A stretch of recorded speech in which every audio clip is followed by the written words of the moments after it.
dedicated to each and every one of you who appreciate a great glass of wine. You know what I mean? It's Monday. Let's raise a glass to the beginning of another week. It's time to unscrew, uncork, or saber a bottle, and let's begin exploring the wine glass. Today, I am sitting down with TV and film actor, screenwriter, author, painter, and vintner Gary Conway, as he shares his story of how surviving a helicopter crash led to his purchasing that very land that he crashed on, which is now the site of his luxury wine brand, Carmody McKnight Winery.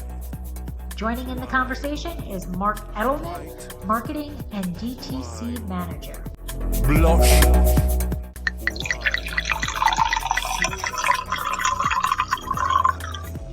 I want to give a big shout out to Michael Kelly for leaving this review on our PODBEAN channel.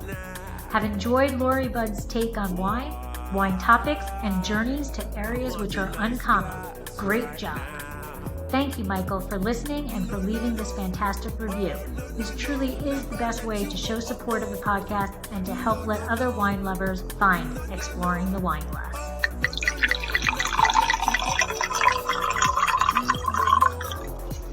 Give me the red wine. Hey everybody, I'm Lori Budd, a UC Davis winemaking program, someday service, champagne specialist, and WSET Level 2 graduate. You can find Exploring the Wine Glass on all the socials as well as your favorite podcast catchers. If you haven't subscribed yet, now's the perfect time to swipe, subscribe, rate, and review. I promise I'll never tell you what to drink, but I'll always share what's in my glass. Everybody, welcome to another episode of Allure of the Poor, sponsored by Dracaena Wines. Today, I am sitting down with, I don't know, you are definitely the most famous person that I have had on this podcast. I have never had the pleasure of somebody who has been on TV other than wine TV or anything like that. But we are sitting down with Gary Conway and Mark Elterman of Carmody McKnight Winery in Paso Robles. So welcome and thank you for joining me. Thank you for inviting us. It's great to be here. Thank you. Now, Mark, can you give us a little background on how you are related to the winery? Well, one morning, right when it was known that the pandemic was beginning in March, I got a phone call from Gary Conway, and I have no idea how he found me, but he was mentioning that his winery is really changing its focus into more of a direct-to-consumer model. And he needed some marketing expertise. And he asked me to take a look at his story and the history of the winery and to come up with ideas on where to take this luxury winery. And as soon as I started to dive into the Conway history and the story of the winery, I just became very fascinated by it. And so then it's been, since March now, and I've just been having a great time working very closely with Gary and his wife, Marion McKnight Conway, on the wines and developing certain labels and also revamping our direct-to-consumer online presence in such a way for people to come to CarmodyMcKnight.com and learn so much about the history of the family heritage, which is a truly pioneering heritage of West Paso Robles, and also order some wines in the future. So prior to that, I started my wine expertise in 1985 in Boulder, Colorado, selling mostly French wines, and took that into a lot of different areas of restaurants. And then I became a tourism marketer, and my firm, Mental Marketing, really handled a lion's share of the tourism marketing business of San Luis Obispo County. And how do you market tourism in San Luis Obispo County? Well, you market the wines. Wine, absolutely, marketing the wine. And I will say too that when you think of we got the vineyard maybe before we planted the grape about 50 years ago. And we planted about 38. But the background of that is I sold half of this ranch to Justin Baldwin. Oh, okay. And at that, we were essentially the very first to plant on the west side, and to some extent on the east side. There's a couple others, like Dr. Hoffman, who did some experimental with Andrei Shelishev. So, but in that period, 35, 40 years, that's a long time. And I started with Paso Robles at a point when Paso Robles was a joke. And I met that joke one day when we made wine the very first time, and I thought I'd be smart and bring a bottle of wine to LA to sell it in Santa Monica. And again, I was very naive. And when I walked in there to the shop, he said, I said, this is, believe me, it was a bit of a Cabernet. Well, it was a blend at that point. And he said to me, I like your label, and it's smelling the wine. He said, where does it come from? I said, Paso Robles. And he said, what? Paso Robles? And I realized we have a long way to go, And now, but now, at this point, I know through science and studies, so many of which have been on our vineyard for 10, 20 years, some of the most important, if not the most important in all agriculture, that Paso Robles, especially Paso Robles west side near the ocean, is by far the most important and best place for viticulture in the world. Nothing comes close. We're the only just essential for great viticulture is the Mediterranean climate. And most people in your audience, most people don't realize that the Mediterranean climate has left California, has left France, has left Italy. And the only Mediterranean climate that we have now, and this was defined by one of the Cal Poly professors, climatologists, is on the west side of Paso Robles. And I think that's a stunning realization. And I don't know what we're all going to have to do about it, whether people are going to have to relocate. And I think that's coming up. Climate warming, I just read an article about Napa and Sonoma that a lot of that is probably going to have to be relocation and different varietals. But anyway, I have a long, incredible background, especially in the science of all this, because we've had over 300 viticultural earth scientists led by Dr. Tom Rice, who had a, you know, Cal Poly, and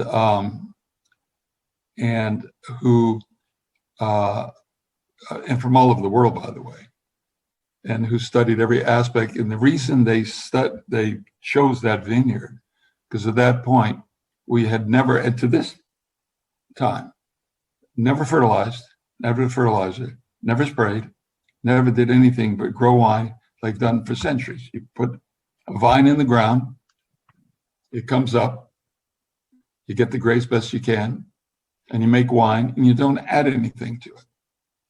You don't even add oak. That would be unthinkable. Well, before we get into a little bit more of your winemaking style and all of that, first I have to say, happy belated birthday. It was just earlier this week, right? Or late last week? Yeah. See, I do a good job of snooping, don't I? When I go to interview somebody? Too good, I'm worried. So first, happy belated birthday.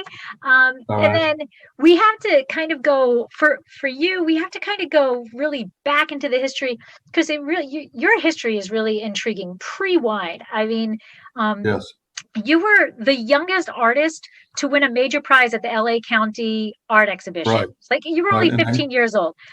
First of all, I give you all credit, because I can't even draw a stick figure. Like, one arm is this way and one arm is this way, you know, whatever it is to figure. So art is always an amazing thing to me.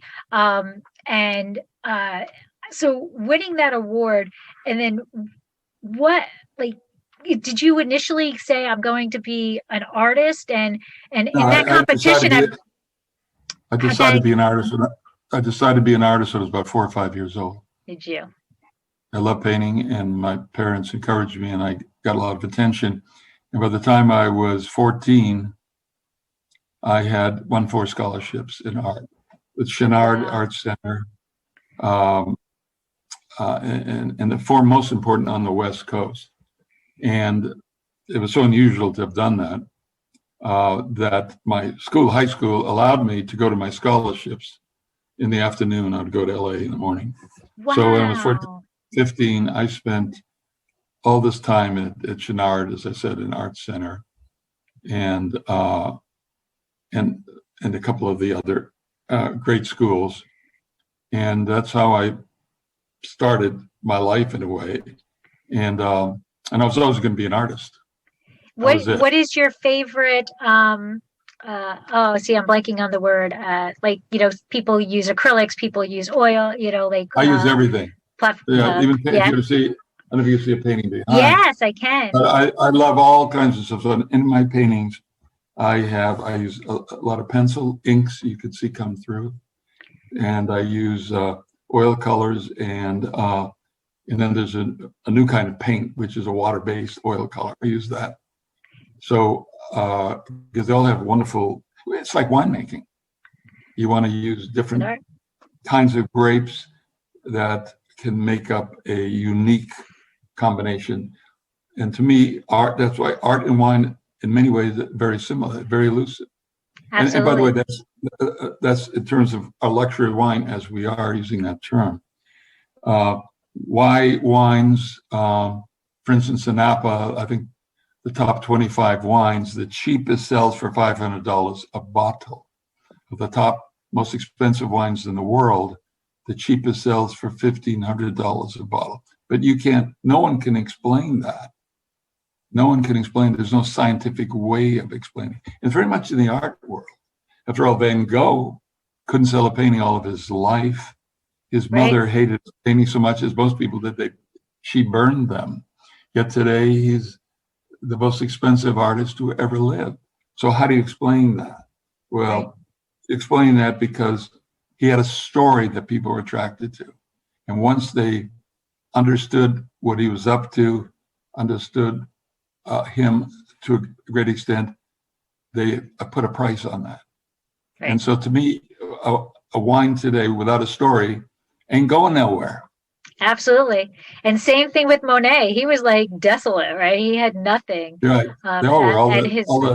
Most impressionists were. Gauguin was another favorite of mine. I mean, he was destitute. He got to sell a few paintings.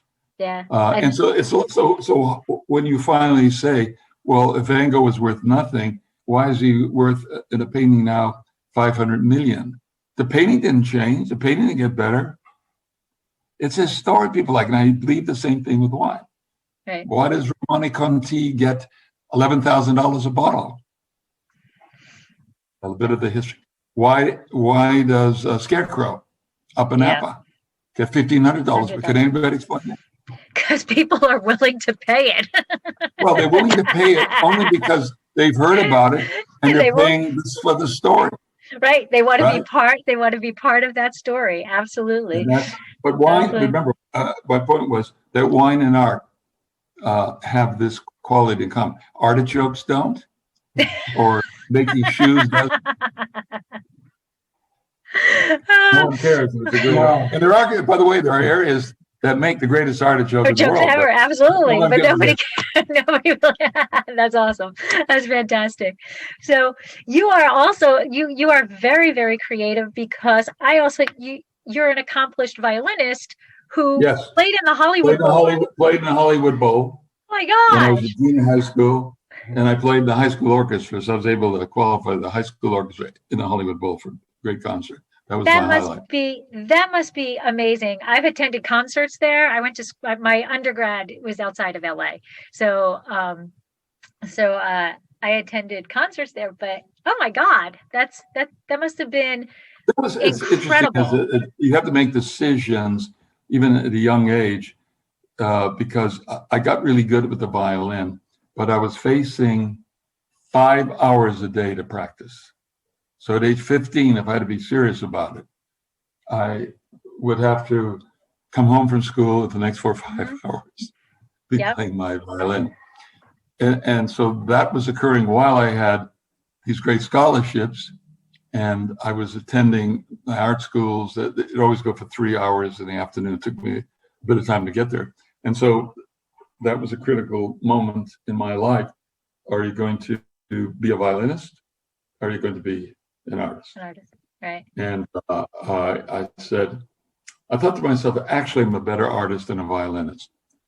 And so I went that way and knew that I would have to spend all my time in art. And I became an art major at UCLA, which has nothing to do with actually painting and drawing. It's a lot of it ended up being history. And I would have continued, except one day when I had to make the decision, I had to make the ultimate decision. Okay, I'm going to be the artist. So now I'll go to Paris and study and starve for the rest of my life. So that was what I had in front of me.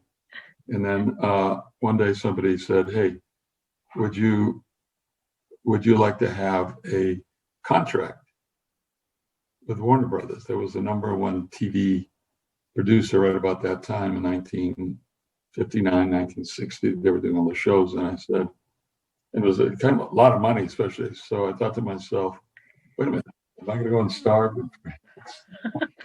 Or I'm going to hang out at Warner Brothers with all the stars and make $400 or $500 a week. I thought, I think I'm going to stick it out here and do that. But I kept painting, kept drawing, even had an exhibit right during that time and so on. Because you never stop thinking as an artist. That's my basic. So I wanted to ask that, like, how did you go from art history and architecture, right? That you also were studying architecture in UCLA. Mm-hmm. How do you go from there to being asked, do you want to be on a show in Warner Brothers? Well, what happens in my case, in other cases, is it happened 2 or 3 times. Somebody saw me and said, hey, I think there's a good looking guy. You could make it as an actor. And I was in the Army doing a radio show, which is a little and I volunteered for the Army. Imagine that. How great that is. People I know who got high up never volunteered. And so when I came out, the agent saw me somewhere. And in fact, I've had that happen 2 or 3 times. And he said, you look just like Burt Lancaster. And Burt Lancaster was kind of the reigning guy at that time. And studios, when they hire people for contract, hire because you're the actor. You have to kind of look like a previous actor, because then they figure you're an actor, right? And you can do well. Could do well. And also the other actor I was always, I don't know whether you know him, he's a wonderful guy too, Dale Robertson. So it was Dale Robertson and Burt Lancaster. And so that's how I started, because when I was introduced, he looks just like Dale Robertson, who's doing a series at that time, or just like Burt Lancaster. That's funny. So it's kind of easy in a way if you have a certain look. Okay, I guess I don't have that look. I was in LA quite a bit. I guess I don't have that look. But I can't explain it. Me neither. I even I'm a huge horror film fan. Like Teenage Frankenstein. That was what I did. Yes. What? I starred. That was one of the early things I did. I was a teenage Frankenstein. Oh yes. Yeah. And that was really, people don't realize the real first horror show which used makeup horror, and that's become all horror films today, or all of these films use makeup. But before that, you think of the original Frankenstein, there was no makeup involved. And no other film ever had it. Teenage Frankenstein was the first one, and I spent 3 hours in the chair getting made up. Oh but that was the first of its kind, believe it or not. Well, my favorite film has taken that to the next level, because I love Freddy Krueger. So Nightmare on Elm Street. I mean, I can't imagine how much time he had to spend to get all of that burn, all over. But I loved him so much. I loved those shows so much that I actually wrote them a letter and said, listen, because I'm originally from New Jersey, right by New York, but I go to college in California, LA. So I wrote them a note. They probably thought I was insane if they actually ever read it. But I'm like, listen, I love these movies. I want to be in the movie. You don't have to pay me. You don't have to pay me a thing. All I want to do is be killed by Freddy Krueger. Like, that's all I want to do. Just let Freddy kill me. You can make me be the last person who dies, and I'm in the film the whole time. You don't have to pay me. I never heard a word. By the way, Teenage Frankenstein followed a teenage werewolf, which was but both of them, by the way, were monster hits. I hate to use that term. They were the biggest film. As a matter of fact, I changed my name from Gareth Carmody to Gary Conway because of it. Because when this agent said, "Do you like the teenage?" I went to take the teenage, and I got the part, and that was followed. Michael Landon, who had done Teenage Werewolf, and when I say a big hit, it blew everything away. The AIP was the fledgling company that did it, and it just rocked everything. But what was funny was when I did the film, I was embarrassed to be in it. It was almost like being in a porn film for me, but not quite. And what happened was I thought, well, you're never going to see it. That when I first did it, was going to what? And then I was going to UCLA, and there's the Crest Theater, right at Westwood Boulevard. And there I saw on the marquee, Teenage Frankenstein. And then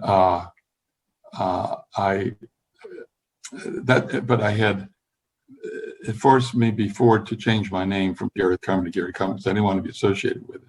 But that's the point. So that's why you changed your name. That even though I said everybody saw it anyway, because I didn't want to go as an art student, go in there and then say, "Oh, look at what did Teenage Frankenstein paint today?" Oh, all right. So all right. I had to protect myself, but it didn't. My point is, it didn't work. I was going to ask why, how do we go from Carmody to Conway? Why is that? All right. Okay. So we're gonna shift a little bit direction and get into wine. But before we actually talk about Carmody McKnight, I just want to know everybody has an aha wine moment. So Mark, you can share your aha wine moment also. Like, what was the wine that you were like, this is pretty good, and I think I want to get a little bit more into this. So I don't know if there are probably many moments. Actually, there's one. Probably the greatest wine moment I had was in the first chapter in this book, when we planted our grapes, and 3-4 years later we made our first wine. And actually, we also planted Chardonnay.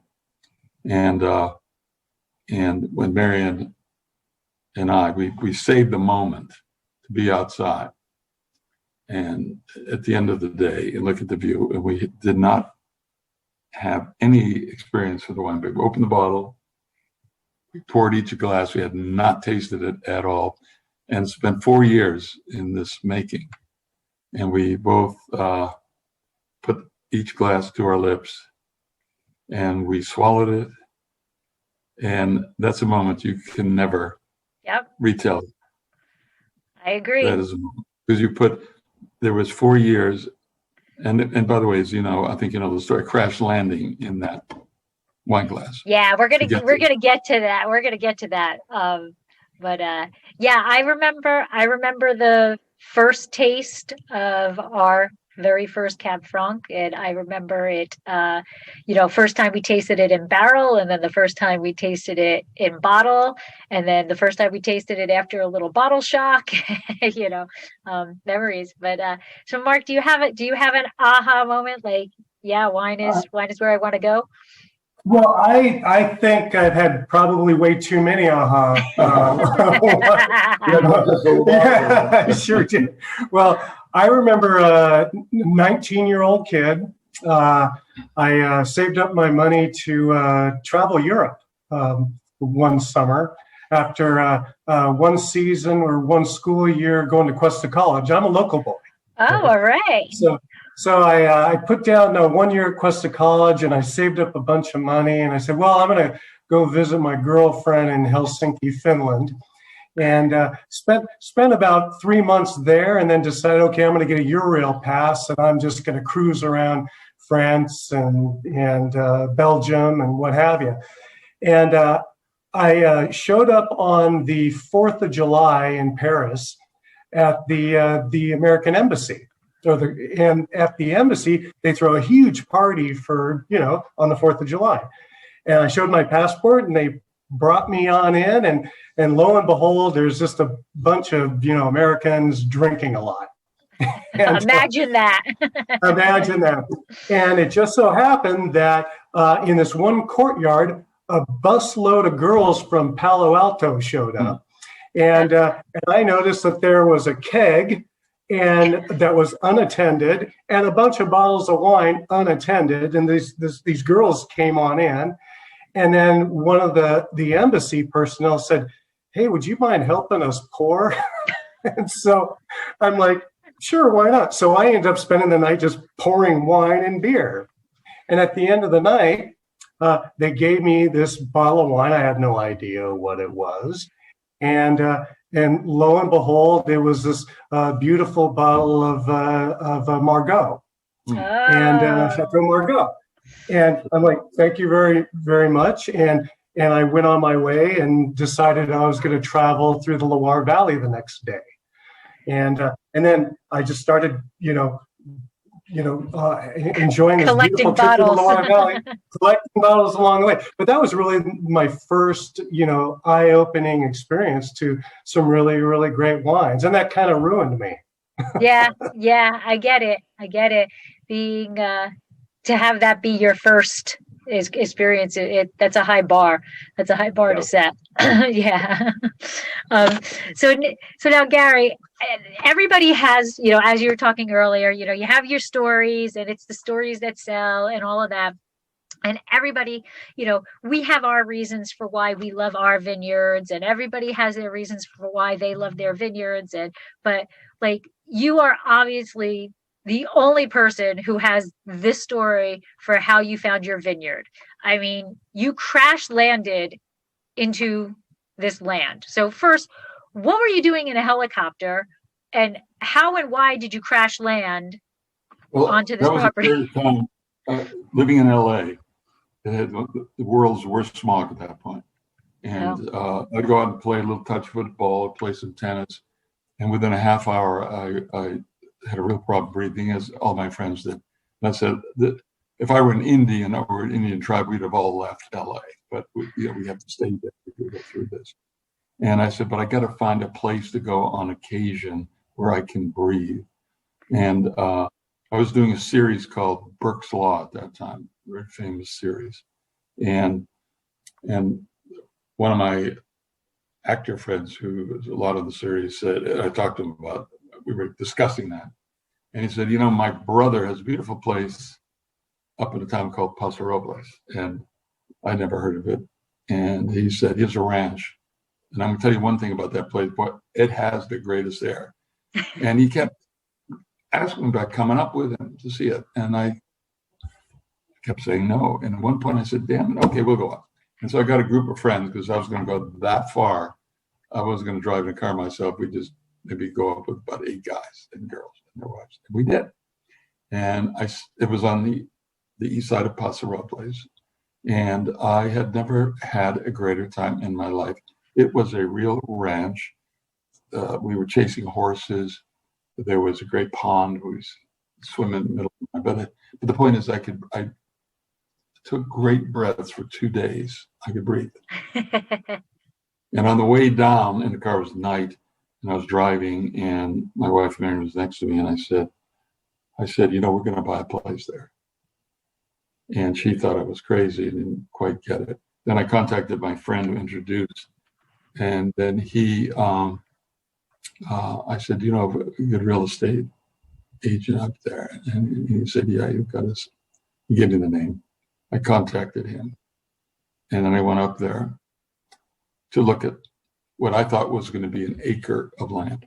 Because that's I was living in Brentwood at the time, we built Santa Monica, and an acre was a big deal. You got an acre. So life to me was an acre somewhere, right? And this would be an acre where I could breathe. And so we went up, and I met Archie McLaren. No, it wasn't Archie. It was the name escapes me right now, but the real estate guy. And we talked about it over some wine. I said, I just want to have a place where I could breathe. It's beautiful around here. I want to be able to do this, do that. Jim Smoot, that was his name, Jim Smoot. And he said, I got just the place for you, just the place. This was about 2 hours after we were drinking pretty good. And we went down into what I thought was a barn. And I thought we'd get into his Cadillac, because that's what Brentwood go. All the real estate people have Cadillacs. So instead of a Cadillac, he brings out this helicopter. And I thought, wow, this is pretty interesting. So we got in this helicopter. I said goodbye to my wife and his wife. And we rose up in there and we started going. He lived right where the high school is, and middle of town. And we started lifting up, going higher. And as you get high enough, as we go west, you realize the mountains, the rolling mountains. And at that point, it was a little later this time, and everything was incredibly green. As we got higher, I could even see the Pacific a little bit over the hills. And we went from one valley to another valley. And then we went into this one mountain valley that really took my breath away looking at it. And then he turned to me and said, this is it. I said, oh, this is the land you're going to show me. And of course, if you know where we are, that's its own valley, so to speak, with the mountains going up. And he said, yeah, this is it. And it was so gorgeous of them. It took my imagination into the outskirts. And forget that 1 acre in Brentwood, man. Well, but I said, where's the land? He said, it's all of it. It's 320 acres. And it was an acre. And just as absorbing that, I thought to myself, I'm going to buy this place. This is too beautiful. And he suggested a price that to me was maybe the price of an acre in Brentwood. And just as I was thinking about that, there was an explosion. And he had hit as he was coming down these very high tension wires at that point. Oh my gosh. He began spinning, and I knew we were going down because helicopter's no way of landing. And I kept my focus on the land, and I thought to myself, sounds strange. If I live, I'll buy the place. And we crashed, got up, and I said, I think I'm alive. And by the time the farmer who lived there came up and tried to figure out what was going on, and I said we had to get back to the realtor's house. And on the way, Marion and his wife, they were absolutely horror-struck as they thought we had crashed a couple hours before because there was no news or no contact. When I walked in the door, she went about like this and said, hey, I just saw the greatest place. We're going to buy it. Like, what the hell? What about the crash? So I'd love to know if you had a head injury, probably. I did, yeah, whatever. Maybe that's where I got my spinal stenosis. So neither you just walked away clear, clean, no scratches, no bruises, just woohoo on a helicopter survivor, crash survivor. He was, I must say, had worked with fires, and he was a great pilot. And I think because he had been in situations in fighting fires and helping people rescue and so on, he could maneuver the minute. But I've talked to a lot of helicopter pilots because we have a picture of it since, and he said that's what you're doing there. That you survived. He said it's sort of amazing. So anyway, so crash landed, bought the place the same day. And he probably thought, well, I ruined that sale. He's not gonna Yeah, that's I crashed. I'm not you have to be a certain age to be that crazy, really. And I was at the proper. So you crash land, you buy the property. Are there still parts of this like did you keep parts of this helicopter? No, the helicopter could never be repaired. It was gone. But you didn't want to keep any for memorabilia? Like keep a blade? I wasn't thinking that way. Although we did, interestingly enough, we crash landed on limestone. Oh. And limestone, in the Irish world is very lucky. Yes. Yeah. And so I've often thought that maybe had something to do with it. Of course, we know it doesn't scientifically, but there was something in Irish lore that suggested that. Oh, yeah. I didn't know it was limestone at the time. Until you started. The greatness of the land all came much later on. I had no idea. To me, it was just visual. In fact, I started out, there's nothing to do with vineyards. I went from the farming the previous farmer had done. I did that for a couple of years. And then we ended up, I thought cattle would be fun to have. It was, to me, kind of a movie set at the end of the day at that point. Okay. And cattle was like, having cattle was, had that kind of Western romantic. And I took that all in pretty good. I learned a little bit about, there was early on certain things. I learned a bit about the limestone, and I remember looking it up because I actually was interested in wine even before Marion was. And I realized that limestone, that you don't grow grapes. This is one of the first things I learned that nobody else that I know about, let's say very few, like nobody in Napa has ever mentioned that you don't grow in France a vineyard unless it's in limestone. And you stop where the limestone stops. But I can't have that discussion with anybody because they don't know it. But I have two books, most famous book on wine history, and that's what it says. And there's a book also I have there on Champagne, and it says Champagne. Champagne is very regulated by that limestone. Absolutely. Limestone, yeah. Absolutely. And it's very important because limestone is magnesium and calcium, essential for life. Magnesium being by far, far, far the most important nutrient. And none of us, by the way, get enough. That it's one of the reasons a lot of us suffer in terms of health because we get very little magnesium. But for vine health, it's so incredibly important. But that all came later, as you know a bit. That. And now, a word from our sponsor. Exploring the Wine Glass is brought to you by Dracaena Wines. Dracaena Wines is an artisan winery located in Paso Robles, California. They have been producing wine since 2013. Their first vintage began with one wine, their classic Cabernet Franc, which received a 91 in Wine Enthusiast. Since then, they have increased production as well as expanded their portfolio, have received many accolades including multiple double gold medals and consistent 90-plus ratings. Visit their website www.dracaenawines.com or use the link in the show notes to schedule a private tasting and to see their entire portfolio. Purchase your award-winning wine and let Dracaena Wines help turn your moments into great memories.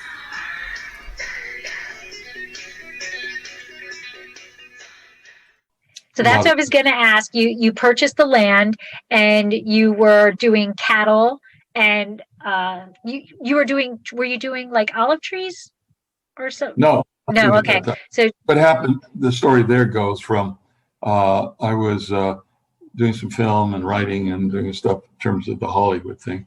And I had a banker and his name was Justin Baldwin, Century City. And I go in there every now and then and make a deposit or get some money out to do something. And I always have a little chat with Justin. And one day I guess we got talking. I can't remember how it started, but we talked about owning some land in Paso Robles. And it's interesting, at that time, I knew there was something unique about the land.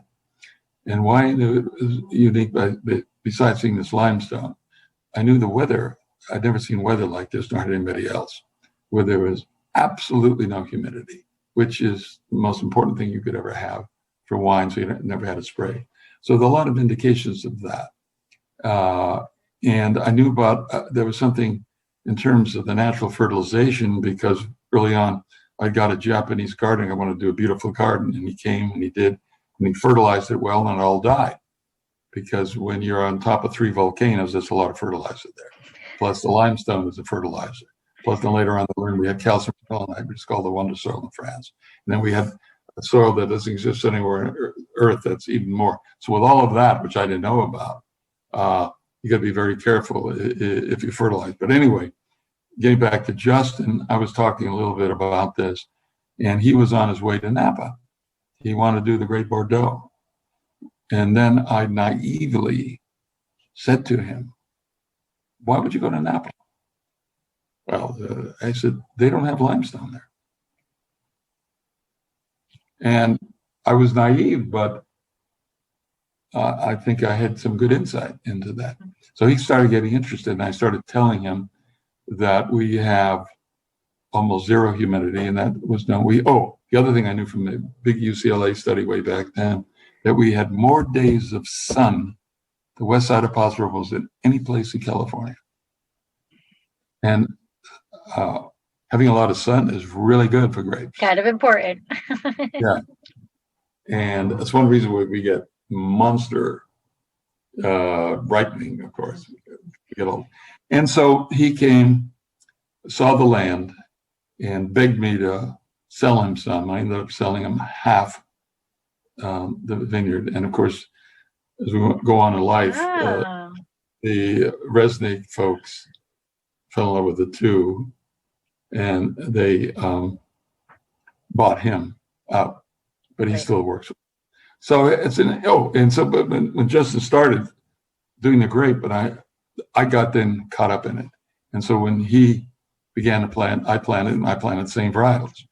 That's how I began. Oh, okay. All right. So you sell your property to Justin and then go, he's doing it. I can do it. This is good. What it was, I thought at that point, because I was getting a little tired of cattle, I didn't want to go back to growing wheat and barley. And I said, well, because wheat and barley and safflower, you got to plant every year. What I liked about this is you only do it once. You put the vine together, and this is a hell of a lot better than the other thing. Plus, I'm not chasing cattle all over the place. And so it seemed like a great idea. And Marion, my wife, was a great, as I mentioned, a wine lover. Anyway, in a good way. And that began that story. And then did you hire a winemaker? Did you hire a vineyard manager, or did you just say, I'm doing this? This is my gig. Justin and I worked together on that. We had a manager. We had a vine grower. Juan Navarez. Actually, he ended up living on my property. But and we did, by the way, Cabernet Franc. We're the first to grow Cabernet Franc. Oh, all right. I'm gonna have to hit you up and get some. We've been looking for some Cab Franc from the west side, because we're on the east side. Yeah. You don't have enough. An interesting little sidelight on Cabernet Franc. When I very early on, my son lives in Bethesda, which is right next to Virginia, and I used to go to Virginia. I loved their wineries and with wine. They never ever had Cabernet Franc there. Yeah. And I was talking to a guy who was quite influential, and I was telling him Cabernet Franc, how it's less susceptible to certain moisture and so on. And he kept talking, and he came out and started using it. He was very influential there. And to this day, in Virginia, Cabernet Franc is the dominant variety. Yeah. And it also had to be our conversation. It has claimed they're starting to claim it as their grape varietal, Well, they can as thank, well as the Hudson Valley is calling it their grape variety. Yeah. yeah, and they can thank me for that. All right. They Okay. didn't know jack about Cabernet Franc. I love it. I love it.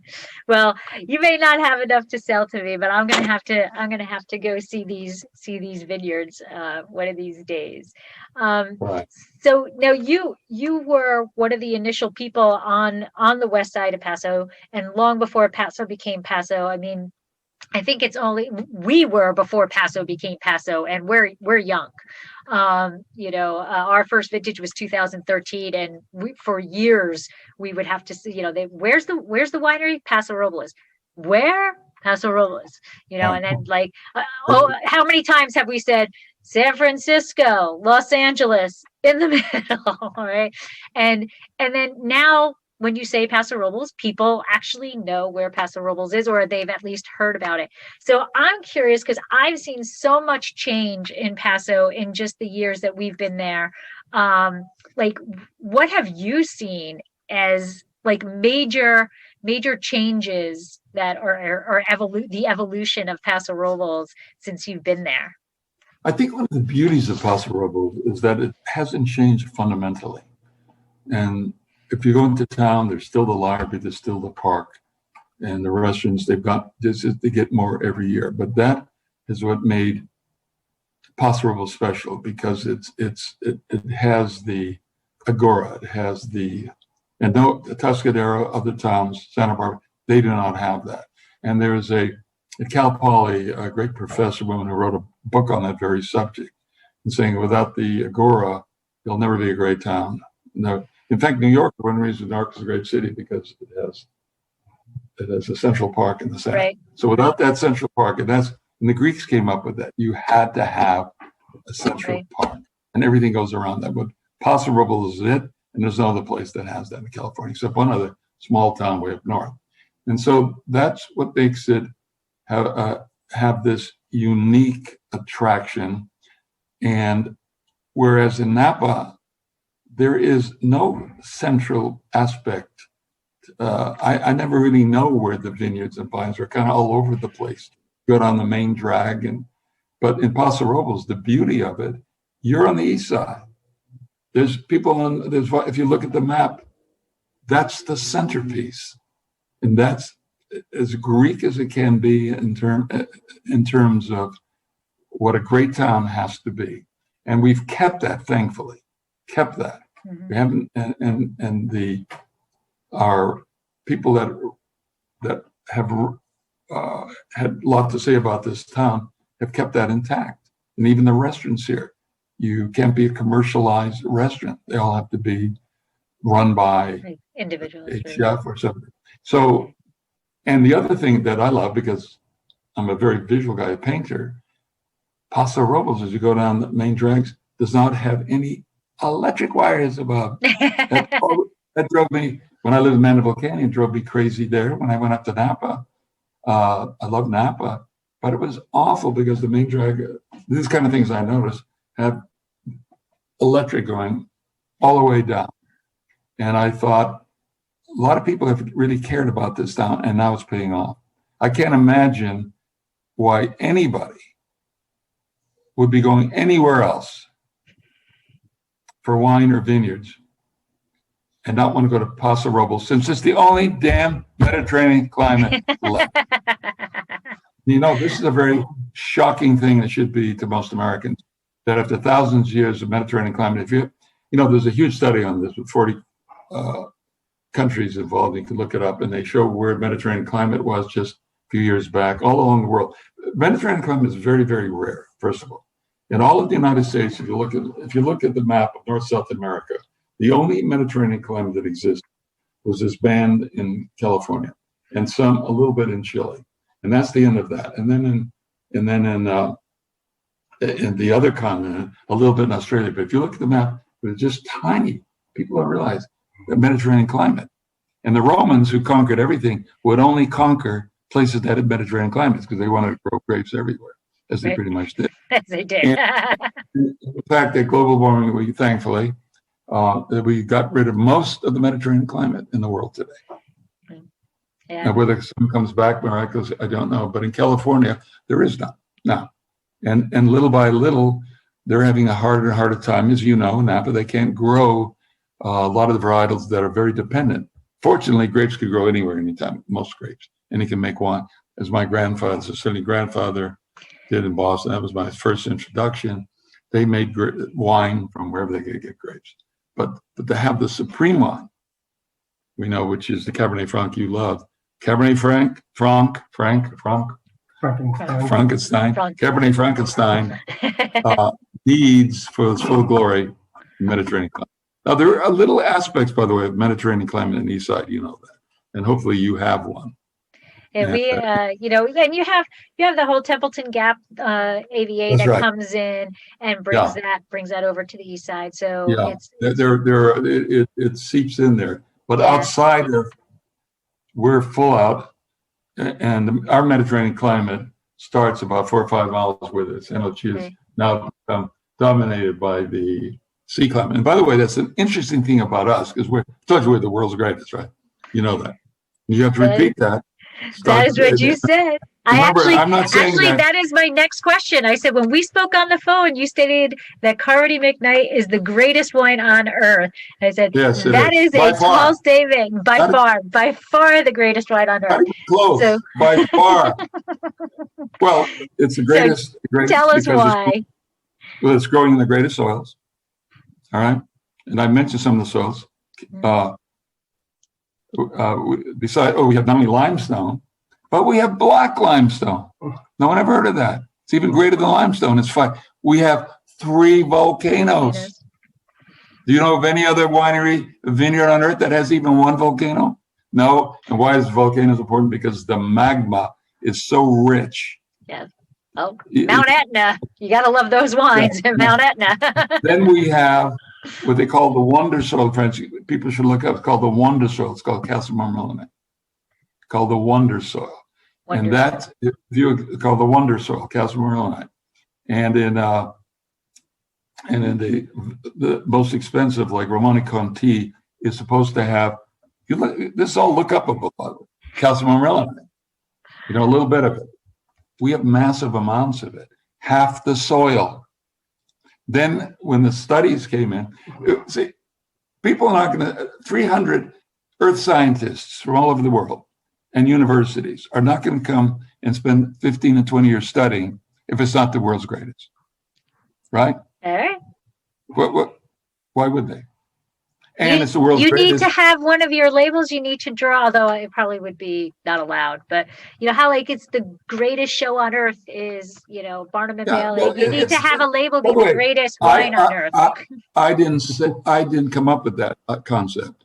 Tom Rice and the heads of Cal Poly came up with it. And that's why they didn't go up to Napa and study. They didn't go to Bordeaux and say there's nothing to study there. And when I say we have pictures that are on our website of as many as 30, 40, 50 earth scientists from all the countries. I shouldn't say all the countries, but a majority of the European countries come there to study. And the reason they told me countless times, because they could not study what they wanted to study anywhere else, because the other place had used petroleum fertilizers and all kinds of things that would destroy a natural environment. That's what maize are. So why is it the greatest? We have never fertilized, ever. And most people around you in Napa are not only fertilizing, but they're using petrochemical fertilizers. They're giving all our friends cancer.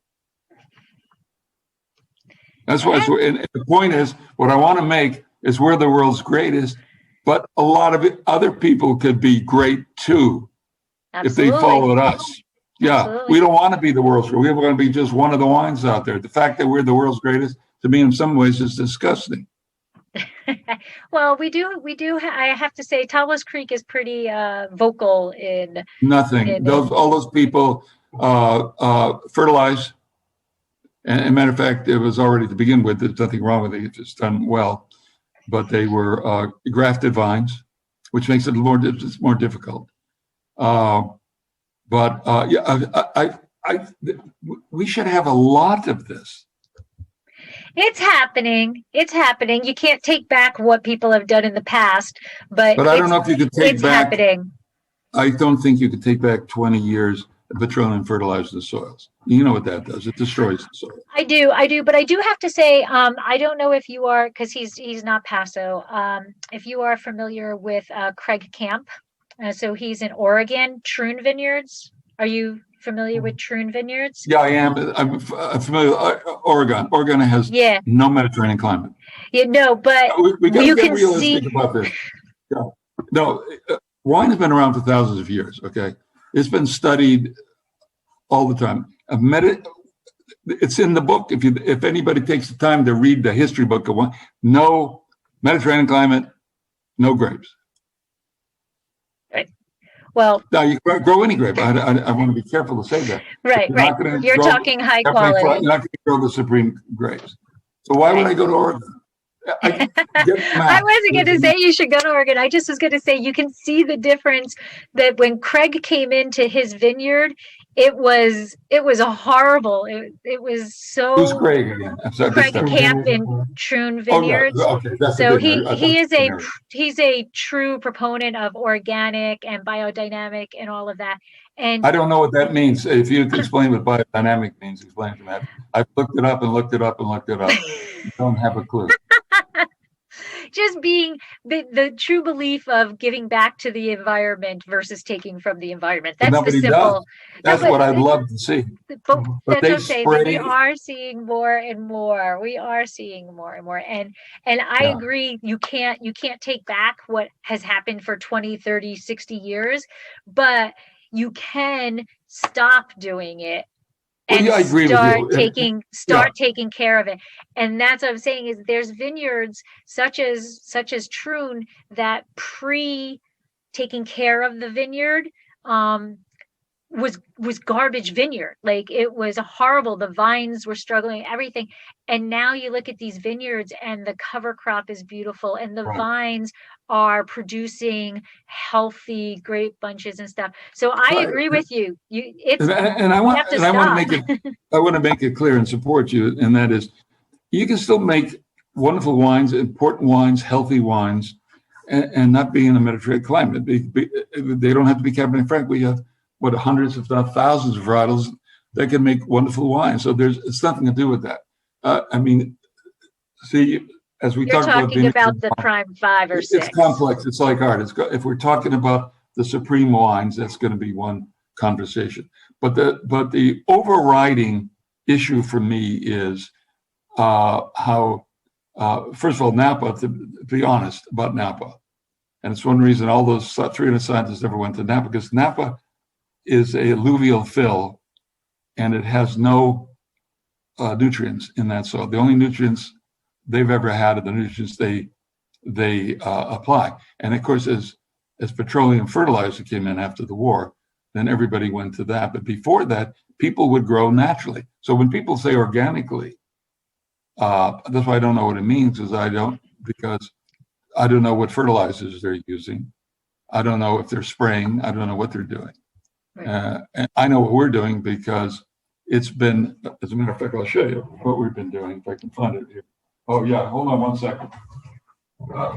Anyway, I have a pile of books there, and these are studies. They're 130, 40 page studies on our vineyard by all the scientists, not all of them, but in part.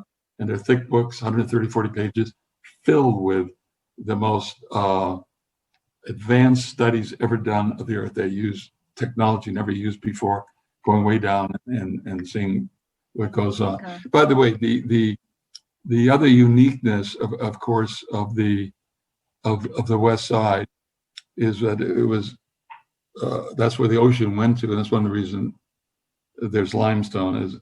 As you know, in other parts of the country, the same thing happened.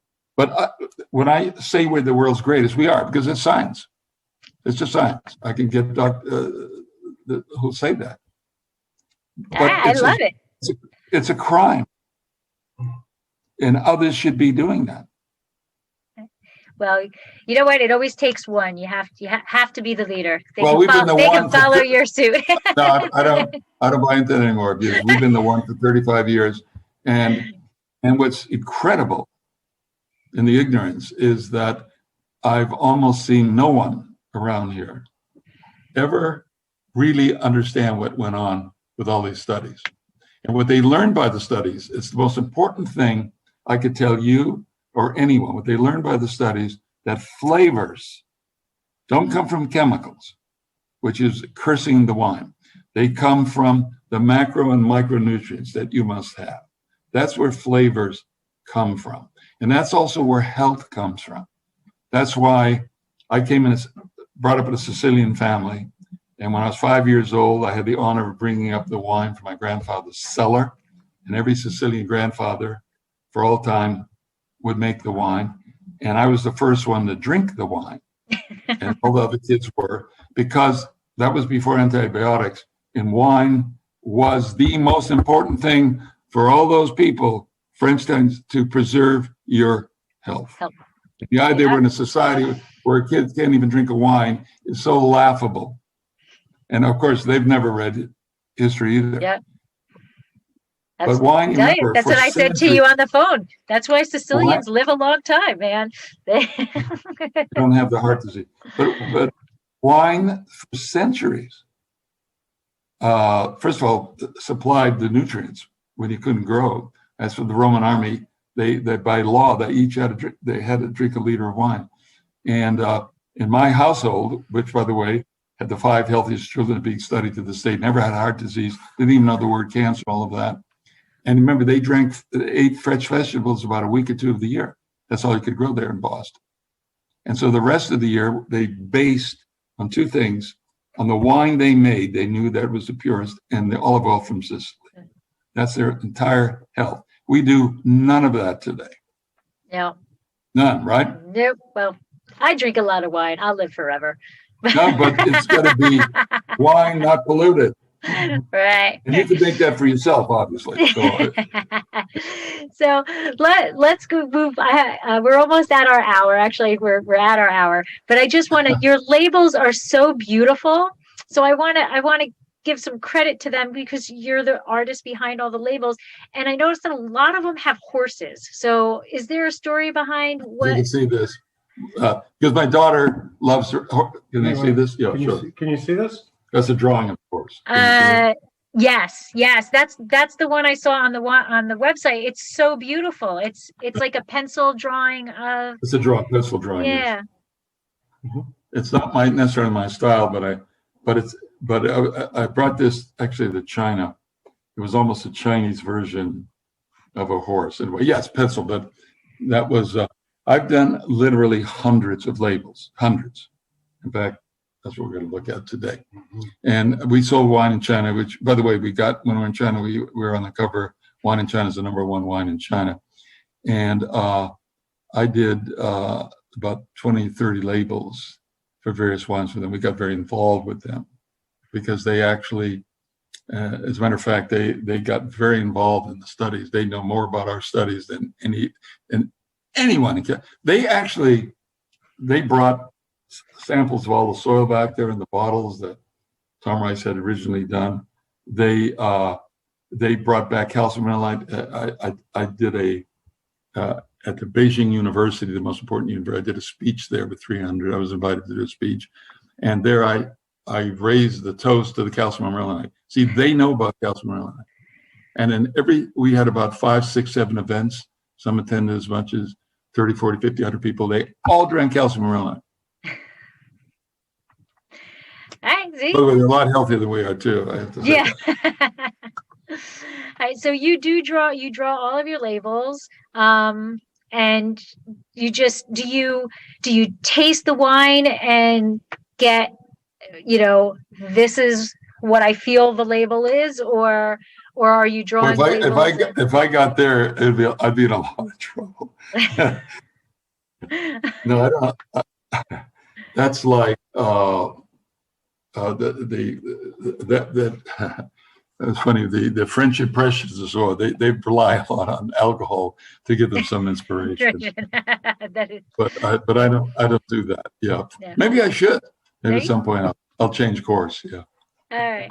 And then just lastly, where can people find you? You know, when I went online, there, CarmodyMcKnight.com, and they can buy a real wine, a luxury wine, and as I mentioned, up in Napa, they've got about 30, 40 wines. Among the cheapest, I think, is Bryan Family, maybe of $800 a bottle. And we're far greater than that. Far.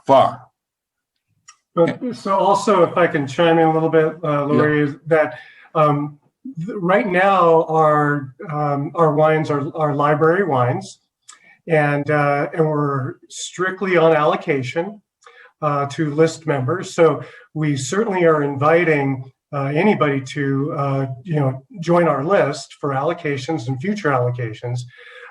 We have every beautiful wines that are in barrel right now. And as those are bottled, we are going to be reaching out to our list members and making offers for very rare, limited release luxury allocation wines. And they're only reds and Bordeaux blends. Our Cuvée Cadenza is Cab Franc, Merlot Cabernet. And we're very excited about that. And we also have a Cabernet Sauvignon. And then we may actually do some specialty labels as well, which we're looking at through some of our associations. And the reason for that is Mark likes a few different wines to have fun. It is fun. Yeah. And I like to have fun doing a few different labels. So we said, what the hell? We'll do some of the barrels. We'll do it together. Yeah. Awesome. Awesome. And then, Mark, are you? If you can't have fun with it, then what the hell's it all? In the meantime, I'll bring over some barrel samples of Cab Franc, and then you and I can share that and drink some Dracaena. Okay, that sounds wonderful to me. That sounds wonderful. But is Carmody McKnight? Are you on social media at all, or? Yes, we do. We have a Facebook page as well. And we're starting to post there. And we're also just starting to release our single estate Tuscan volcanic olive oil. Mm-hmm. And that's called Pacific Oliva Tuscan volcanic. Also very limited release, 1,500 bottles that you'll see out there as well. Yeah, and that's another story we won't get into. But if you want to talk about the world's greatest, we were the first to plant the Tuscan olive tree in California and in the United States. Wow. Nobody knows that. And yet the olive tree, the Sicilian olive and the other Italians, it's Tuscan olive. For centuries, they've been growing those trees. Here in California, it started by accident by Gary Conway and Marion Conway. And at that point, when we realized that we were all being fooled by this fake olive oil that we thought was olive oil, we could not find one single Tuscan olive plant. We went up north. It's a whole story. It's another whole story. But the reason I got passionate about that is when I was 5 years old, my grandmother, married to my grandfather who made the wine, cured me of pneumonia. At 5, there was a death sentence, just about, with olive oil put all over me. And people in this country, that's another scandal. That when you go buy olive oil in the market, it's fake. I will attest that I have had the olive oil you buy in the store, even what they call is good olive oil. But I have also had true Tuscan olive oil, and it is night and day. I will. Yeah, you got to try ours. Ours is a whole different world. All right, bring it with the Cab Franc. but going back so that people know more about you. Online, the allocations, is it X amount of bottles, or every vintage is different? And since it is so limited, is there an allocation every vintage? There is not an allocation every vintage, just because we have so little of it. But we will be releasing vintage designated 2017, 18, and 19. Also, we never had a regular program because all the studies I keep mentioning about, they were all over the vineyard, and they interfered even with being able to have a proper harvest, and so we had allocated a certain amount to other people, but then we couldn't have some for ourselves. So it's been a little bit disruptive, but now it'll be more regular and has been. Wonderful. Yeah, so.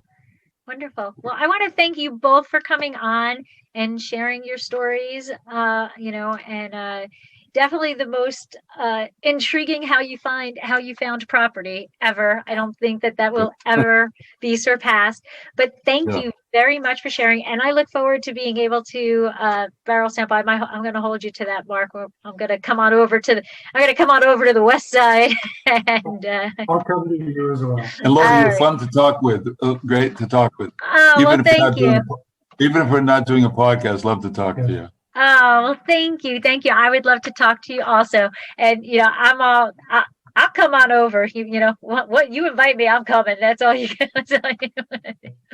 But awesome. I would love to see your site. I'm in my brain. I'm kind of knowing where it is by how you were describing things, but it would be wonderful to see it in real life. So we're as far west as you can go, by the way. Far west. Yeah, I know. And 5 more miles, you're in Big Sur in the ocean. So. There you go. So thank you very much. Thank you, and Laura. I appreciate you taking the time and to share your story with my listeners. And I will. I normally would have a glass and say Sláinte, so we'll just fake clink to say Sláinte. And thank you very much. Have a great day. Thank you, Laura. You take care. Thank you. You are special.